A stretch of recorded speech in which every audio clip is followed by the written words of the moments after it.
Hello friends, book insider पर आप सभी का स्वागत है। आज हम बात करने वाले हैं the organised mind by Daniel Levitin book के बारे में। शहर के बीचों बीच एक पुरानी लकड़ी की अलमारी वाली लाइब्रेरी थी। वहाँ का माहौल एकदम शांत, किताबों की खुशबू से भरा हुआ और दीवारों पर लगे पुराने घड़ी की धीमी टिक टिक से सजीव रहता था। वहीं 34 साल का आर्यन अपनी रोजमर्रा की भाग दौड़ से कुछ पल चुराकर लाइब्रेरी आया करता था। आर्यन एक आईटी प्रोफेशनल था और उसकी जिंदगी का हर दिन स्क्रीन, कोड्स और मेल्स के बीच उलझा रहता। उस दिन आर्यन ने लाइब्रेरी की एक शेल्फ से एक किताब निकाली जिसका नाम था the organised mind, thinking straight in the age of information overload. किताब का टाइटल उसे एकदम अपनी ओर खींच लाया। उसे लगा शायद ये किताब उसे उसकी अपनी उलझनों का हल दे सके। किताब का पहला चैप्टर पढ़ना शुरू करते ही उसे ऐसा लगा जैसे ये उसी की जिंदगी के बारे में लिखा गया हो। Understand limits of your attentional system किताब के पहले पन्ने पर मोटे अक्षरों में लिखा था। आर्यन ने सोचा, अटेंशनल सिस्टम, ये क्या भला है? लेकिन जैसे जैसे उसने पढ़ना शुरू किया उसकी आंखें खुलने लगीं। लेखक डैनियल लेविटिन ने बताया कि हमारा दिमाग हर समय हर चीज पर ध्यान नहीं दे सकता। आर्यन ने पढ़ा, your brain has a limited capacity to focus and multitasking is not as productive as people think it is. उसने एक गहरी सांस ली। उसे याद आया कि कैसे ऑफिस में वो एक साथ 3-4 काम करता रहता था। एक तरफ ईमेल खोलकर पढ़ रहा होता, दूसरी तरफ किसी क्लाइंट से कॉल पर होता और उसी बीच कोड लिखने की कोशिश करता। तो मैं इतने दिनों से गलत कर रहा हूं? उसने खुद से सवाल किया। उसने पढ़ाई जारी रखी। किताब में लिखा था कि हर बार जब हमारा दिमाग एक काम से दूसरे पर स्विच करता है तो कॉग्निटिव कॉस्ट होती है। इसका मतलब ये हुआ कि जब भी आर्यन कोडिंग छोड़कर मेल का जवाब देने बैठता तो उसका दिमाग उस स्विच के प्रोसेस में कुछ ऊर्जा और समय खो देता। उसने खुद को याद दिलाया कि पिछले हफ्ते उसने एक प्रोजेक्ट पर काम करते हुए कितनी बार गलतियां की थी। वो सोचता था कि वो एफिशिएंट है, लेकिन सच में वो बस अपना ध्यान बटाता जा रहा था। आर्यन ने किताब बंद की और आंखें बंद करके अपनी कुर्सी पर कुछ पीछे झुक गया। लाइब्रेरी का शांत माहौल उसे सोचने पर मजबूर कर रहा था। उसे लगा, क्या सच में मेरी पूरी जिंदगी इंफॉर्मेशन ओवरलोड की वजह से खराब हो रही है? वो अपने कॉलेज के दिनों को याद करने लगा जब उसे सिर्फ एक चीज पर ध्यान देना होता था, चाहे वो पढ़ाई हो, क्रिकेट खेलना हो या दोस्तों के साथ गप्पे मारना। अब जिंदगी इतनी उलझ गई थी कि वो एक पल भी शांत होकर किसी एक चीज पर फोकस नहीं कर पाता। उसने किताब फिर से खोली। लेखक ने एक प्रैक्टिकल तरीका बताया था, batch similar tasks to minimise the cost of task switching. Aryan ने सोचा, शायद मुझे भी कुछ ऐसा ही करना चाहिए। उसने मन ही मन प्लान बनाया। उसने तय किया कि वो अब ईमेल्स सिर्फ दिन में 2 बार चेक करेगा और बाकी समय कोडिंग पर ध्यान देगा। उसने अपनी घड़ी देखी। लाइब्रेरी बंद होने का समय हो गया था। उसने किताब को वापस शेल्फ पर रखने की बजाय उसे लाइब्रेरी से इश्यू करवा लिया। उसे लगा, ये किताब अभी पूरी नहीं पढ़ी तो कुछ अधूरा रह जाएगा। घर पहुंचकर उसने किताब फिर से खोली। उसमें लिखा था कि हमारा दिमाग ऑर्गेनाइज्ड सिस्टम्स के साथ बेहतर काम करता है। उसने तुरंत अपनी डेस्क पर पड़े बिखरे हुए पेपर, पेन और पुराने नोट्स को एक जगह इकट्ठा किया। उसने अपने कंप्यूटर पर भी सारे फोल्डर्स को सही तरीके से रीऑर्गेनाइज किया। अगले दिन उसने ऑफिस में अपना नया प्लान लागू किया। सुबह ऑफिस पहुंचकर उसने पहले ईमेल्स चेक की और फिर अपने पूरे ध्यान से कोडिंग शुरू की। उसे हैरानी हुई कि वो कितनी जल्दी और बिना किसी गलती के काम पूरा कर रहा था। आर्यन का दिन पहले से कहीं बेहतर और शांतिपूर्ण लगा। उसने महसूस किया कि जब वो एक बार में सिर्फ एक काम पर ध्यान देता है तो न सिर्फ उसका काम बेहतर होता है बल्कि उसे ज्यादा खुशी भी महसूस होती है। शाम को उसने फिर से किताब खोली। इस बार उसने अगले चैप्टर पर जाने से पहले उस दिन के अपने अनुभव को सोचा। उसे एहसास हुआ कि किताब सिर्फ एक पाठ नहीं दे रही थी बल्कि उसकी जिंदगी को बदलने का जरिया बन रही थी। वो इस सोच में डूबा था कि अगर सिर्फ एक चैप्टर ने उसकी सोच को इतना बदल दिया तो पूरी किताब क्या करेगी? कहानी अभी खत्म नहीं हुई थी। आर्यन की जिंदगी में अभी बहुत बदलाव आने बाकी थे। शायद ये किताब सिर्फ मेरे दिमाग को नहीं बल्कि मेरी पूरी जिंदगी को रीऑर्गेनाइज कर देगी, उसने मुस्कुराते हुए सोचा। आर्यन अगले दिन शाम को घर पहुंचा तो थका हुआ महसूस कर रहा था, लेकिन उसकी लाइफ में एक नई उम्मीद जग चुकी थी। किताब के पहले पार्ट ने उसे सोचने पर मजबूर कर दिया था। उसने महसूस किया कि जिंदगी को सही तरीके से चलाने के लिए सिर्फ मेहनत नहीं, बल्कि सही तरीके से सोचना और काम करना भी जरूरी है। वो जैसे ही कुर्सी पर बैठा, उसने किताब उठाई और दूसरा चैप्टर खोल लिया। Organise external environments to aid memory, उसने धीरे से पढ़ा। आर्यन कुछ ठिठक गया। उसने सोचा, एक्सटर्नल एनवायरनमेंट, ये किस चीज की बात हो रही है? लेकिन जैसे जैसे उसने पढ़ना शुरू किया, सारी बातें साफ होने लगी। लेखक ने लिखा था कि हमारा दिमाग सीमित क्षमता वाला है। हर चीज याद रखने की कोशिश करना न सिर्फ थकाऊ है, बल्कि अनावश्यक भी। आर्यन को पिछले हफ्ते की वो सुबह याद आई जब वो ऑफिस के लिए लेट हो रहा था और अपनी चाबियां ढूंढने के लिए पूरे घर को सिर पर उठा लिया था। अगर आपको हमारी फ्री समरी अच्छी लगती है तो आप हमारे चैनल को सब्सक्राइब कर सकते हैं, हमारी मेंबरशिप खरीद सकते हैं या हमें यूपीआई के थ्रू सपोर्ट कर सकते हैं। अब समरी पर वापस चलते हैं। तो मैं वही कर रहा हूं जो इस किताब में अवॉइड करने को कहा गया है, उसने खुद से कहा। लेखक ने सलाह दी थी कि छोटी छोटी चीजों के लिए सिस्टम बनाना चाहिए। उदाहरण के लिए चाबियों और चश्मे जैसी चीजों के लिए एक फिक्स जगह होनी चाहिए। इससे हमारा दिमाग बार बार उन्हीं चीजों को याद करने में समय बर्बाद नहीं करता। आर्यन ने किताब में पढ़ा, writing down tasks and ideas rather than trying to remember them helps declutter the mind and enhances focus. मतलब मुझे अपनी याददाश्त के भरोसे रहने की जरूरत नहीं है, उसने खुद से सवाल किया। उसने किताब बंद की और अपने कमरे का मुआयना करने लगा। उसकी डेस्क पर कागजों का ढेर, बिखरे हुए पेन और फोन चार्जर पड़ा हुआ था। वो मुस्कुराया। किताब की बात सही है, मेरा दिमाग बिखरी हुई चीजों के बीच खुद बिखर जाता है। उसने फौरन अपनी डेस्क साफ करना शुरू किया। कागजों को अलग अलग फोल्डर में रखा, पेन को पेन होल्डर में डाला और चार्जर को सही जगह पर रख दिया। इसके बाद उसने अपनी चाबियों के लिए एक छोटी सी ट्रे निकाली और तय किया कि अब से वो चाबियां वहीं रखेगा। आर्यन ने महसूस किया कि इन छोटी छोटी चीजों से उसे कितना सुकून मिल रहा है। उसने मन ही मन तय किया कि अगले दिन से वो ऑफिस में भी अपना वर्क स्पेस रीऑर्गेनाइज करेगा। लेकिन किताब में सिर्फ चीजें रखने की बात नहीं थी। लेखक ने बताया था कि कैसे लिखना भी एक असरदार तरीका है। दिमाग में सारी बातें रखने के बजाय उन्हें कहीं लिख लेना हमारी याददाश्त पर से दबाव कम करता है। आर्यन को याद आया कि जब वो कॉलेज में था तब कैसे नोट्स बनाता था और हर चीज का रिकॉर्ड रखता था। अब वो सब भूल गया था। उसने अपनी नोटबुक उठाई और उसमें वो सारे छोटे बड़े काम लिख दिए जो उसे अगले दिन करने थे। उसने महसूस किया कि ऐसा करने से उसका दिमाग खाली और हल्का महसूस कर रहा था। अगले दिन ऑफिस में उसने वही किया। उसने अपनी डेस्क को साफ सुथरा रखा और अपने कंप्यूटर पर भी एक टू डू लिस्ट बनाई। उसने दिन के पहले ही घंटे में अपने सारे ईमेल्स के जवाब दे दिए और फिर अपने कोडिंग प्रोजेक्ट पर काम शुरू कर दिया। उसने महसूस किया कि उसकी प्रोडक्टिविटी बढ़ गई थी। शाम को घर लौटते वक्त उसने सोचा, क्या ये सब सिर्फ एक किताब की वजह से हो रहा है? उसे लगने लगा था कि वो अपनी जिंदगी में कुछ बड़ा बदलाव ला रहा है। रात को उसने फिर से किताब खोली। लेखक ने एक और महत्वपूर्ण बात कही थी, हमारी याददाश्त हमारे पर्यावरण से बहुत प्रभावित होती है। अगर हमारा आसपास का माहौल बिखरा हुआ है तो हमारा दिमाग भी बिखरा हुआ महसूस करता है। आर्यन ने किताब बंद की और अपने पूरे घर को देखने लगा। उसे महसूस हुआ कि सिर्फ उसकी डेस्क ही नहीं, बल्कि पूरा घर एक रीऑर्गेनाइजेशन की मांग कर रहा था। उसने सोचा कि वो वीकेंड पर घर की सफाई और चीजों को सही जगह रखने का प्लान करेगा।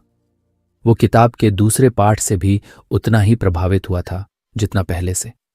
उसे लगने लगा था कि अगर उसने इस किताब के सारे लेसन्स अपनी जिंदगी में लागू कर लिए तो शायद वो वही इंसान नहीं रहेगा जो आज है। उसकी सोच और आदतें पूरी तरह बदल जाएंगी। आर्यन को अब हर रात इस किताब के साथ बिताना अच्छा लगने लगा था। उसे यकीन हो गया था कि यह सिर्फ एक किताब नहीं, बल्कि उसके लिए एक गाइड बन चुकी है। आर्यन की दिनचर्या अब धीरे धीरे बदलने लगी थी। पहले वो हर सुबह बेमन और घबराहट में शुरू करता था, लेकिन अब उसकी सुबह में एक अजीब सी शांति और उत्साह आ गया था। द ऑर्गेनाइज्ड माइंड की सलाह मानते हुए उसने अपनी चीजों को व्यवस्थित करना और अपनी लाइफ को कुछ सरल बनाना शुरू कर दिया था। लेकिन वो जानता था कि सफर अभी लंबा है। उस शाम ऑफिस से लौटने के बाद उसने अपनी आदत के मुताबिक किताब उठाई। तीसरा चैप्टर था प्रायोरिटाइज टास्क्स इफेक्टिवली। आर्यन के दिमाग में जैसे घंटी बज उठी। उसने खुद से कहा, यही तो मेरी सबसे बड़ी समस्या है। मुझे कभी समझ ही नहीं आता कि क्या पहले करूं और क्या बाद में। पढ़ते हुए उसने समझा कि हमारी दिन भर की ऊर्जा और निर्णय लेने की क्षमता सीमित होती है। हर बार जब हम एक छोटा या बड़ा फैसला लेते हैं तो हमारी मानसिक ऊर्जा खर्च होती है। लेखक ने इसे डिसीजन फटीग कहा था। जैसे जैसे दिन गुजरता है हमारी फैसले लेने की ताकत कमजोर होने लगती है। आर्यन को तुरंत ही अपने दिन का ख्याल आया। सुबह ऑफिस पहुंचते ही वो छोटी छोटी चीजों में उलझ जाता था। कौन से ईमेल का जवाब पहले देना है, कौन सा काम पहले करना है, या लंच में क्या खाना है। इन छोटे फैसलों के चक्कर में उसके बड़े और महत्वपूर्ण काम अक्सर पीछे रह जाते थे। लेखक ने सुझाव दिया था कि हर दिन की शुरुआत सबसे महत्वपूर्ण काम से करनी चाहिए। उसे वो कहानी याद आई जिसमें एक प्रोफेसर ने स्टूडेंट्स को एक जार में पत्थर, कंकड़ और रेत भरने के बारे में बताया था। अगर आप रेत और कंकड़ों से जार भरते हैं तो बड़े पत्थरों के लिए जगह नहीं बचती, लेकिन अगर आप पहले बड़े पत्थरों को डालते हैं तो बाकी चीजें उनके आसपास फिट हो जाती हैं। तो मुझे भी अपने दिन के बड़े पत्थर पहले चुनने होंगे, आर्यन ने सोचा। उसने किताब के सुझाव को ध्यान से पढ़ा। लेखक ने लिखा था कि सभी कामों को 4 कैटेगरी में बांटना चाहिए। 1, महत्वपूर्ण और तुरंत, जो काम तुरंत करना जरूरी है। 2, महत्वपूर्ण लेकिन समय सेंसिटिव नहीं, जो महत्वपूर्ण है लेकिन समय सेंसिटिव नहीं है। 3, महत्वपूर्ण नहीं लेकिन अर्जेंट, जो तुच्छ हैं लेकिन तुरंत ध्यान खींचते हैं। 4, not important and not urgent, जिन्हें इग्नोर किया जा सकता है। आर्यन ने अपनी नोटबुक निकाली और अब जैसे कि हर छोटी ईमेल का तुरंत जवाब देना या मीटिंग्स की प्लानिंग। अगली सुबह उसने अपनी नई रणनीति आजमाई। ऑफिस पहुंचते ही उसने अपनी लिस्ट देखी और सबसे पहले इम्पॉर्टेंट एंड अर्जेंट टास्क पर काम करना शुरू किया। वो एक महत्वपूर्ण कोडिंग प्रोजेक्ट था जो पिछले कुछ दिनों से अटका हुआ था। उसने ईमेल्स और दूसरी चीजों को इग्नोर किया और पूरे 2 घंटे सिर्फ उसी प्रोजेक्ट पर ध्यान दिया। 2 घंटे बाद उसने खुद को तरोताजा महसूस किया। ये तो सच में काम कर रहा है, उसने खुद से कहा। उसने महसूस किया कि जब उसने सबसे कठिन और जरूरी काम पहले कर लिया तो बाकी चीजों के लिए वो ज्यादा रिलैक्स महसूस कर रहा था। शाम को जब वो घर पहुंचा तो उसने अपनी दिन भर की प्रगति को देखा। उसने महसूस किया कि जब हम छोटे और गैर जरूरी फैसलों को छोड़ देते हैं तो हमारा दिमाग बड़ा सोचने और बेहतर काम करने के लिए खुला रहता है। रात को किताब पढ़ते हुए उसे एक और महत्वपूर्ण बात समझ आई। लेखक ने कहा था कि हमारे दिमाग को बार बार टास्क स्विच करने से बचाने के लिए हमें समय और ऊर्जा को सही तरीके से बांटना चाहिए। उदाहरण के लिए, ईमेल्स के लिए दिन में 1 या 2 बार का समय तय करना, बजाय इसके कि हर 10 मिनट पर कुछ न कुछ करना। मिनट में मेल चेक करते रहें। आर्यन ने अगले दिन के लिए एक नया नियम बनाया। उसने तय किया कि वो सुबह 10 बजे और फिर शाम को 4 बजे ही ईमेल्स चेक करेगा। बाकी समय वो अपने मुख्य कामों पर ध्यान देगा। उसने महसूस किया कि इस एक छोटे से बदलाव ने उसकी प्रोडक्टिविटी को अगले स्तर पर पहुंचा दिया। धीरे धीरे आर्यन की जिंदगी में एक पैटर्न बनने लगा। हर दिन की शुरुआत सबसे महत्वपूर्ण काम से होती, फिर दूसरे कामों पर ध्यान दिया जाता। उसने देखा कि इस बदलाव ने न सिर्फ उसके काम को बेहतर बनाया बल्कि उसकी मानसिक शांति भी लौटने लगी थी। आर्यन को अब समझ आने लगा था कि जिंदगी को बेहतर बनाने का मतलब हर चीज पर काम करना नहीं है, बल्कि ये समझना है कि कौन से काम वाकई मायने रखते हैं और उन्हीं पर अपनी ऊर्जा लगानी चाहिए। उसने महसूस किया कि प्रायोरिटाइज टास्क्स इफेक्टिवली सिर्फ एक पार्ट नहीं था, बल्कि एक जीवन जीने का तरीका था। आर्यन को यकीन हो गया था कि यह किताब उसकी जिंदगी को बदलने के लिए लिखी गई थी। उसने मुस्कुराते हुए किताब को बंद किया और सोचा, अभी तो और भी लेसन्स बाकी हैं, देखते हैं आगे क्या नया सीखने को मिलता है। आर्यन अब किताब के हर नए चैप्टर को अपनी जिंदगी का हिस्सा बनाने के लिए उत्साहित रहता था। पहले 3 चैप्टर्स ने उसे सिखाया था कि उसकी जिंदगी का हर पल एक योजनाबद्ध तरीके से बेहतर बनाया जा सकता है। उसने महसूस किया था कि किताब सिर्फ उसके काम करने के तरीके को नहीं, बल्कि उसकी सोचने की प्रक्रिया और खुद के साथ उसके रिश्ते को भी बदल रही थी। उस रात उसने चौथा चैप्टर खोला, लिस्ट्स की शक्ति को स्वीकार करें। उसे ये टाइटल पढ़ते ही मजा आ गया। उसने मन ही मन सोचा, लिस्ट्स, ये तो मैं स्कूल के दिनों में करता था, फिर कब छूट गया ये सब। पढ़ना शुरू करते ही वो लेखक की एक बात पर ठहर गया, क्रिएटिंग लिस्ट्स रिड्यूसेस एंग्जाइटी। ये वाक्य उसके दिल में उतर गया। उसने तुरंत खुद को याद दिलाया कि कैसे हर रात सोने से पहले अगले दिन के कामों के बारे में सोचते हुए उसकी नींद उछट जाती थी। वो बार बार ये सोचता, क्या मैंने सब याद रखा है, क्या कुछ भूल जाऊंगा। लेखक ने बताया कि जब हम अपनी सोच को कागज पर लिख देते हैं तो हमारा दिमाग हल्का हो जाता है। लिस्ट्स हमारे दिमाग का भार कम करके एक रोड मैप की तरह काम करती हैं। आर्यन को समझ आया कि लिस्ट्स बनाना सिर्फ एक काम की प्रक्रिया नहीं है, बल्कि ये मानसिक शांति पाने का तरीका भी है। आर्यन ने तुरंत अपनी नोटबुक उठाई। उसने एक नई लिस्ट बनाई। 1, अगले दिन ऑफिस में जरूरी टास्क। 2, वो चीजें जो पिछले कई हफ्तों से पेंडिंग थीं। 3, पर्सनल लाइफ में किए जाने वाले छोटे छोटे काम, जैसे ग्रोसरी लाना या किसी दोस्त को कॉल करना। लिस्ट बनाते ही उसने महसूस किया कि उसका दिमाग अचानक शांत हो गया है। जो बातें उसे कुछ देर पहले तक परेशान कर रही थीं, वो अब एक व्यवस्थित तरीके से सामने आ गई थी। उसे समझ में आया कि जब चीजें साफ साफ दिखने लगती हैं तो हमारी घबराहट अपने आप कम हो जाती है। अगले दिन सुबह आर्यन ने अपनी लिस्ट निकाली और सबसे पहले उसे पढ़ा। उसने दिन के पहले घंटे में ही सबसे जरूरी काम पूरे कर ली। उसने देखा कि लिस्ट्स उसकी सोच को सही दिशा में मोड़ने का काम कर रही थी। जब भी उसका ध्यान भटकता, वो लिस्ट पर लौट आता और देखता कि उसे अगला क्या करना है। शाम को घर लौटते वक्त उसने बस में बैठकर अपनी लिस्ट को देखा। उसने महसूस किया कि उसने दिन भर में लगभग सब कुछ कर लिया था। ये देखकर उसके चेहरे पर एक संतोषजनक मुस्कान आ गई। उसने सोचा, अगर मैं ये आदत हमेशा के लिए अपना लूं तो मेरी लाइफ कितनी आसान हो सकती है। रात को उसने किताब के उस हिस्से को फिर से पढ़ा जहां लेखक ने कहा था कि लिस्ट सिर्फ दिन के छोटे कामों के लिए नहीं होती, बल्कि बड़े सपनों और गोल्स के लिए भी होती है। उसने सोचा कि वो भी अपनी जिंदगी के बड़े सपनों की एक लिस्ट बनाएगा। आर्यन ने अपनी नोटबुक खोली और लिखना शुरू किया। 1, अगले 3 साल में करियर में प्रमोशन। 2, हर महीने एक नई किताब पढ़ने की आदत। 3, अपने माता पिता को एक बार विदेश घुमाने ले जाना। 4, पर्सनल हेल्थ पर ध्यान देना और जिम शुरू करना। जब उसने लिस्ट पूरी की तो उसे अपने सपने अचानक ज्यादा वास्तविक लगने लगे। उसे ऐसा लगा कि अब यह सब हासिल करना मुश्किल नहीं, क्योंकि उसने उन्हें शब्दों में बदल, सिर्फ एक लिस्ट बना ले और देख तेरा पूरा दिन कैसे बदल जाएगा। आदित्य ने हंसते हुए कहा, चल तेरी बात मान लेता हूं। आर्यन को लगा कि वो न सिर्फ अपनी जिंदगी बदल रहा है, बल्कि दूसरों को भी प्रेरित कर रहा है। उस रात उसने किताब के अगले चैप्टर पर नजर डाली।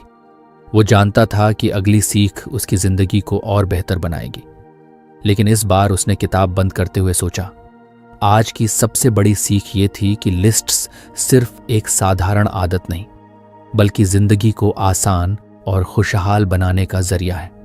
आर्यन को अब किताब का हर शब्द अपना सा लगने लगा था। उसने मुस्कुराते हुए सोचा, अभी तो यह शुरुआत है। आर्यन अब किताब का हर नया पाठ अपनी जिंदगी का हिस्सा बनाने के लिए बेताब रहता था।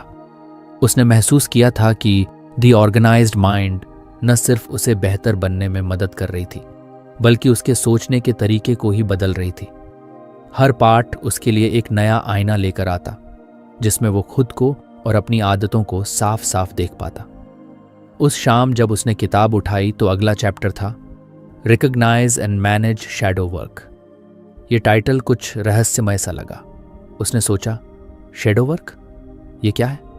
लेकिन जैसे ही उसने पढ़ना शुरू किया, उसे समझ आने लगा कि लेखक किस बारे में बात कर रहे हैं। लेखक ने समझाया कि शैडो वर्क वे काम होते हैं जो आमतौर पर न तो किसी के द्वारा पहचाने जाते हैं, न ही उनके लिए हमें कोई भुगतान मिलता है। ये ऐसे छोटे छोटे काम होते हैं जो दिन भर हमारी ऊर्जा और समय खा जाते हैं। आर्यन को महसूस हुआ कि उसकी जिंदगी में शैडो वर्क कितना बड़ा हिस्सा ले रहा है। उसे तुरंत ही अपनी रोजमर्रा की जिंदगी का ख्याल आया, जैसे सुबह उठते ही ईमेल्स चेक करना, सोशल मीडिया के नोटिफिकेशंस देखना, घर के बिल भरना, ऑनलाइन ऑर्डर्स ट्रैक करना या ऑफिस के लिए मीटिंग सेट करना। ये सब काम छोटे लगते थे, लेकिन असल में इनसे उसकी मानसिक ऊर्जा और समय काफी बर्बाद होता था। लेखक ने कहा था कि शैडो वर्क को पहचानना और इसे मैनेज करना जरूरी है। आर्यन ने सोचा, अगर मैं इन छोटे छोटे कामों को समझदारी से संभाल लूं तो मेरे पास कितना समय और ऊर्जा बच सकती है। आर्यन ने किताब में एक और बात पढ़ी, shadow work is not inherently bad, but when unmanaged it becomes a burden. उसने खुद से पूछा, क्या मैंने कभी सोचा है कि मैं दिन भर कितनी बार ऐसे कामों में फंसता हूं जो जरूरी नहीं है। उसने तुरंत अपनी नोटबुक निकाली और पूरे दिन के शैडो वर्क की लिस्ट बनानी शुरू की। 1. सुबह उठकर आधे घंटे तक सोशल मीडिया स्क्रॉल करना। 2. ऑफिस पहुंचते ही अनावश्यक ईमेल्स पढ़ना। 3 दिन में कई बार अपने डेस्क की बिखरी चीजें सही करना। 4 शाम को ऑनलाइन शॉपिंग साइट्स पर ऑफर्स देखना। 5 घर के छोटे छोटे कामों को बिना योजना के करना। लिस्ट बनाते ही आर्यन को समझ आ गया कि ये छोटे छोटे काम कैसे उसकी जिंदगी में छुपकर बड़े बड़े बदलाव ला रहे थे। ये काम उसे मानसिक रूप से थका रहे थे बिना उसे पता चले। अगले दिन उसने शैडो वर्क को मैनेज करने के लिए एक नई रणनीति बनाई। उसने तय किया कि वो सुबह सोशल मीडिया स्क्रॉल करने के बजाय मेडिटेशन करेगा। ईमेल्स को दिन में सिर्फ 2 बार चेक करेगा और ऑफर्स देखने के लिए वीकेंड पर एक तय समय निकालेगा। उसने देखा कि इस छोटे से बदलाव ने तुरंत असर दिखाया। अब उसके पास ज्यादा समय था और उसकी एनर्जी दिन भर बनी रहती थी। उसने महसूस किया कि शैडो वर्क को पहचानना और उसे एक सिस्टम में ढालना कितना जरूरी है। शाम को उसने अपने दोस्त आदित्य से इस बारे में बात की। उसने कहा, तुझे पता है, हमारे दिन के आधे काम ऐसे होते हैं जिनकी ना हमें जरूरत होती है ना हमें उनकी अहमियत का अंदाजा होता है। ये शैडो वर्क है और मुझे अब इसे मैनेज करना आ गया है। आदित्य ने हैरानी से पूछा, कैसे? आर्यन ने मुस्कुराते हुए जवाब दिया, बस छोटे छोटे बदलाव करके। सबसे पहले ये समझ कि तेरे दिन में कौन से काम शैडो वर्क हैं, फिर उन्हें या तो डेलीगेट कर दे या एक तय समय पर कर। उस रात जब आर्यन किताब पढ़ रहा था तो उसने लेखक की एक और बात पर ध्यान दिया। लेखक ने कहा था कि शैडो वर्क से निपटने का सबसे अच्छा तरीका है स्ट्रीमलाइनिंग रिस्पॉन्सिबिलिटीज, यानी अपनी जिम्मेदारियों को सरल बनाना। आर्यन ने तय किया कि वो अपने घर और ऑफिस में भी शैडो वर्क को कम करने की कोशिश करेगा। उसने ऑफिस में अपने सहकर्मियों से काम बांटने की योजना बनाई ताकि हर छोटी बात के लिए उसे ही सब कुछ न देखना पड़े। घर पर उसने अपनी पत्नी से बात की और दोनों ने मिलकर तय किया कि घरेलू कामों की एक स्पष्ट लिस्ट बनाएंगे और उन्हें बांट लेंगे। धीरे धीरे आर्यन को महसूस हुआ कि उसकी जिंदगी ज्यादा व्यवस्थित और संतुलित हो रही है। शैडो वर्क को पहचान कर और उसे सही तरीके से मैनेज करके उसने अपने समय और मानसिक ऊर्जा को बचाना सीख लिया था। आर्यन ने खुद से कहा, अगर मैं इस किताब के हर पाठ को अपनी जिंदगी में लागू करता रहा तो मैं सच में वो इंसान बन जाऊंगा जो हमेशा बनना चाहता था। उसने किताब को बंद किया और सोचा, अभी तो और भी सीख बाकी है, देखते हैं आगे क्या नया सीखने को मिलेगा। आर्यन की जिंदगी में अब द ऑर्गेनाइज्ड माइंड किताब एक गाइड बन चुकी थी। हर नया चैप्टर उसके लिए जैसे एक नई खिड़की खोलता, जिससे उसे खुद की और अपनी आदतों की गहराई समझ में आती। पिछला पार्ट जिसमें उसने शैडो वर्क को पहचानने और मैनेज करने का तरीका सीख, चाहे वो हमारे जीवन के अनुभव हों, लोगों के चेहरे हों या हमारे काम से जुड़ी जानकारी, दिमाग हर चीज को कैटेगरी में बांटता है। कैटेगराइजेशन रिड्यूसेस कॉग्निटिव लोड, लेखक ने लिखा। आर्यन को यह बात तुरंत समझ आ गई। उसने सोचा, सच में अगर हर चीज बेतरतीब हो तो दिमाग कितना परेशान हो जाएगा। कैटेगराइज करके चीजों को सही जगह पर रखना दिमाग को रिलैक्स करता है। आर्यन ने अपने ऑफिस का ख्याल किया। उसकी कंप्यूटर फाइलें अक्सर बिखरी रहती थीं। डेस्कटॉप पर दर्जनों आइकन, ईमेल्स बिना किसी फोल्डर में सेव किए और पुराने प्रोजेक्ट्स की फाइलें इधर उधर। जब भी उसे किसी पुरानी फाइल की जरूरत होती तो उसे घंटों ढूंढना होता। वो अक्सर सोचता, काश मैंने इसे किसी फोल्डर में रखा होता। लेखक ने सुझाव दिया था कि डिजिटल और फिजिकल दोनों जगहों पर कैटेगराइजेशन का तरीका अपनाना चाहिए। इससे न केवल समय बचता है बल्कि मानसिक शांति भी मिलती है। आर्यन ने तुरंत अपनी डेस्कटॉप स्क्रीन खोली और फैसला किया कि वो आज ही इसे व्यवस्थित करेगा। उसने एक नई लिस्ट बनाई। 1. पुराने प्रोजेक्ट्स के लिए एक अलग फोल्डर। 2. व्यक्तिगत डॉक्यूमेंट्स के लिए एक जगह। 3. हर महीने की ईमेल्स को अलग अलग फोल्डर्स में बांटना। 4. अपने डेस्कटॉप पर सिर्फ 5 सबसे जरूरी आइकन रखना।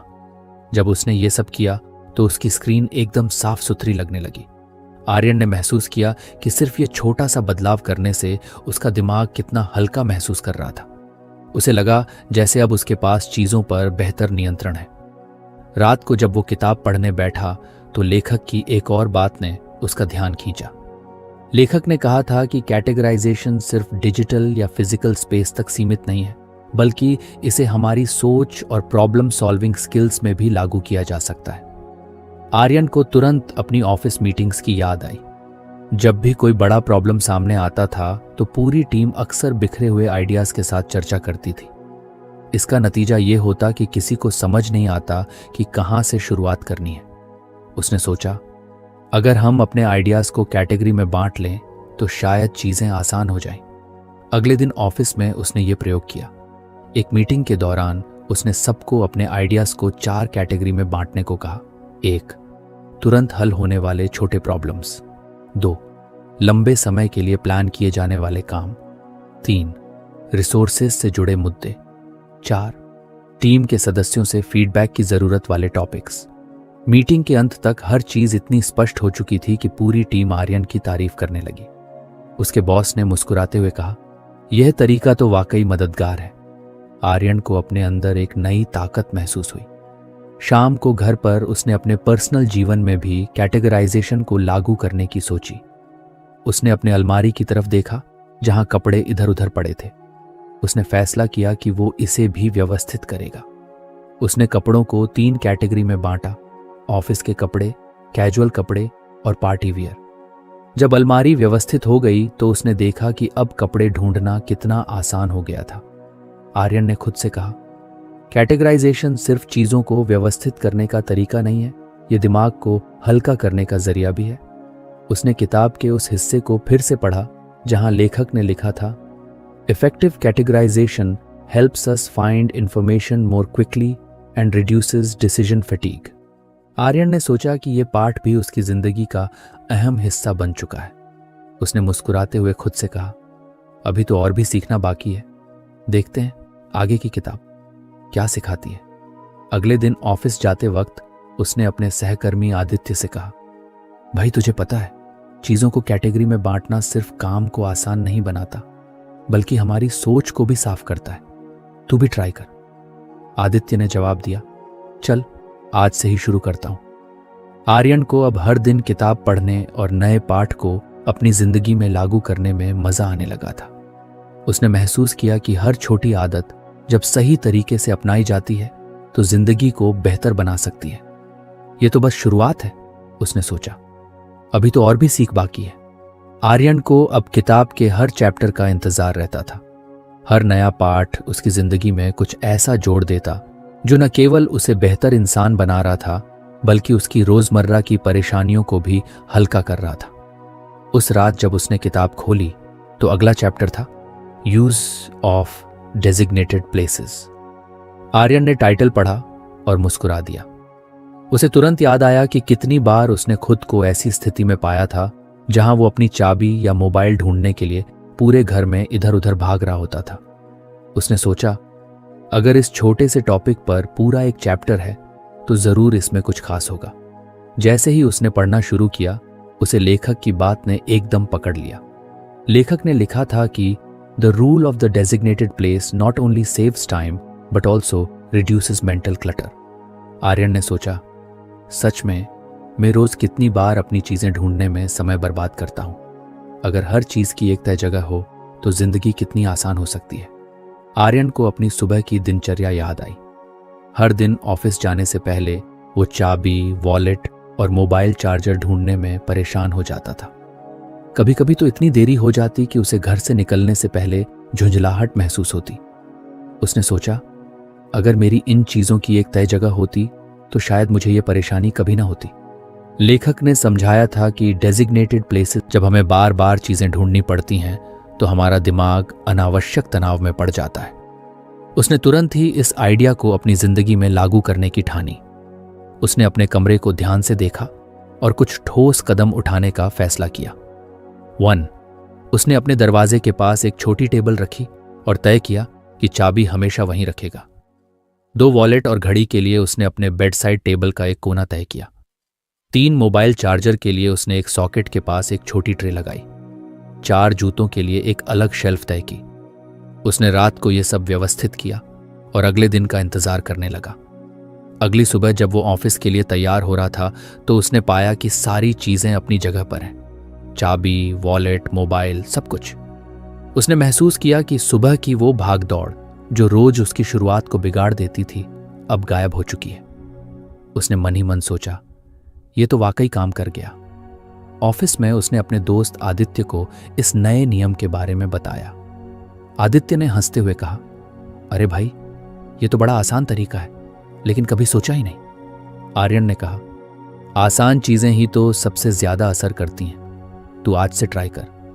शाम को घर लौटते वक्त उसने सोचा कि अगर ये नियम छोटी छोटी चीजों पर इतना असर डाल सकता है तो बड़े पहलुओं पर इसे कैसे लागू किया जा सकता है। उसने अपने ऑफिस का ख्याल किया, जहां फाइलें और डॉक्यूमेंट्स अक्सर बिखरे रहते थे। उसने फैसला किया कि वो ऑफिस में भी इस नियम को अपनाएगा। अगले दिन ऑफिस में उसने अपने डेस्क को व्यवस्थित किया। उसने हर चीज के लिए एक तय जगह बनाई। पेन और स्टेशनरी के लिए एक स्टैंड, जरूरी डॉक्यूमेंट्स के लिए एक फोल्डर, कंप्यूटर स्क्रीन के पास पोस्ट इट नोट्स के लिए एक छोटा बॉक्स, पुराने प्रोजेक्ट्स की फाइलों के लिए एक ड्रावर। सिर्फ 1 घंटे के काम ने उसकी टेबल को इतना व्यवस्थित बना दिया कि अब उसे कोई भी चीज ढूंढने में मुश्किल नहीं हो रही थी। उसने महसूस किया कि यह बदलाव न केवल उसकी प्रोडक्टिविटी बढ़ा रहा था, बल्कि उसे मानसिक शांति भी दे रहा था। शाम को घर पर उसने सोचा कि ये नियम उसके पर्सनल जीवन में और कहां-कहां लागू किया जा सकता है। उसे याद आया कि उसकी अलमारी अक्सर बिखरी रहती थी। कपड़े ढूंढने में भी काफी समय बर्बाद होता था। उसने अलमारी को व्यवस्थित करने का फैसला किया। उसने कपड़ों को कैटेगरी में बांटा और तय किया कि हर कैटेगरी का एक खास सेक्शन होगा। जब अलमारी व्यवस्थित हो गई तो उसने महसूस किया कि अब कपड़े ढूंढना भी कितना आसान हो गया है। उसे एक और बात समझ में आई, हम जितना कम समय बर्बाद करते हैं उतना ही हम बड़ी चीजों पर ध्यान केंद्रित कर सकते हैं। आर्यन ने महसूस किया कि डेजिग्नेटेड प्लेसेस का नियम सिर्फ समय बचाने का नहीं, बल्कि ध्यान केंद्रित रखने का भी एक तरीका है। रात को उसने किताब के उस हिस्से को फिर से पढ़ा जहां लेखक ने कहा था, having a consistent place for important objects not only saves time but also reduces frustration. Aryan ने खुद से कहा, अब मैं इस नियम को पूरी तरह से अपनाऊंगा। यह सिर्फ एक आदत नहीं है, बल्कि जिंदगी को सरल बनाने का तरीका है। उसने किताब को बंद किया और मुस्कुराते हुए सोचा, अभी तो बहुत कुछ सीखना बाकी है। यह सफर कितना मजेदार है। तो फ्रेंड्स, ये थी हमारी आज की बुक समरी। आपको कैसी लगी कमेंट करके जरूर बताएं और धन्यवाद आपका समरी एंड तक सुनने के लिए।